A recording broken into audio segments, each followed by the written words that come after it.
এক নাস্তিকের বাহাস হওয়ার কথা। সে নাস্তিক অস্বীকার করেছে আল্লাহ নাই। ইমাম সাহেব বলেছেন আসেন। আচ্ছা ঠিক আছে, তর্ক হবে, বিতর্ক অনুষ্ঠান হবে।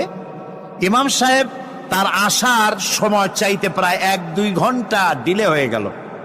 নাস্তিক উপস্থিত জনগণকে বলল, যে লোক তার ওয়াদা রক্ষা করতে পারে না তার সাথে আবার বহস কিসের? এ কথা বলতে বলতেই ইমামে আজম আবু হানিফা রাহমাতুল্লাহ আলাইহি মঞ্চে উঠে এসেছেন। নাস্তিক বলল, আপনার সাথে আমার তর্ক করার উৎসাহ হারিয়ে ফেলেছি। কেন? আপনি যে এতটা সময় ওয়াদা খেলাপ করলেন, 2 ঘন্টা হয়ে গেল, মূল অনুষ্ঠানের শুরুতে আপনি আসলেন না। তিনি বললেন যে তুমি নিরুৎসাহিত হবে তো আমার কাছে দেরি হলো কেন? তারপরে না বলবা। আচ্ছা ঠিক আছে, আপনি বলেন কেন দেরি হলো?